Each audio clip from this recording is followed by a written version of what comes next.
How is it going, everybody? You're watching Then About Tech, and Apple has just released its latest update to iOS 17, iOS 17.2.1. And even though this software update includes quite a lot of bug fixes and it's super important for all iPhone users, it actually has more to do with the Apple Watch rather than the iPhone itself.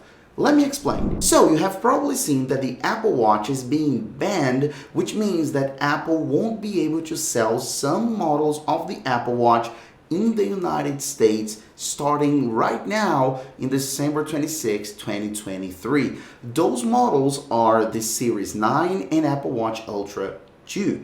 And that's a big deal, of course, not selling two of their latest devices, and that's of course a millions and millions of dollars in loss. So of course Apple is completely desperate and they're trying to fix this, and they're trying to halt this ban and keep selling the Apple Watches. And what does all of that have to do with a software update? So let me explain. So this whole problem is actually caused by a patent dispute between Apple, of course, and another tech company from California called Massimo. So that company owns the rights of some of the components related to health monitoring on the Apple Watch, more specifically the blood oxygen sensor. So then, because of that, Massimo actually sued Apple and they managed to get this ban, so then Apple wouldn't be able to sell those two devices starting, as I said, on December 26th. But then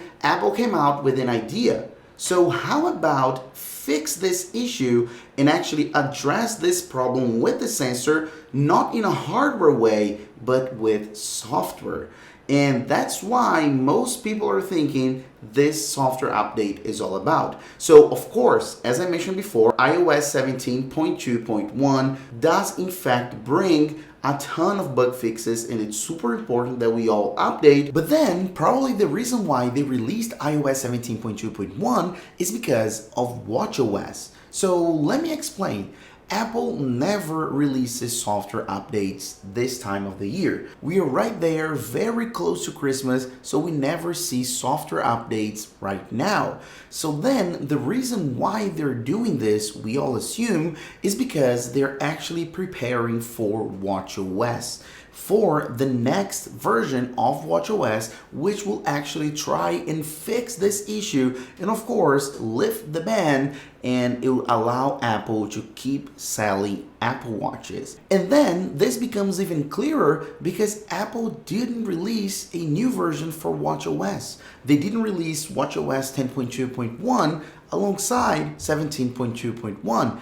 And this is really weird. It keeps us thinking what's going on. So then it's probably all tied together, and then that's why they released a software update so later in the year and we haven't seen watchOS yet. And that's because they are actively working on this version to try and save the Apple Watch and remove this ban.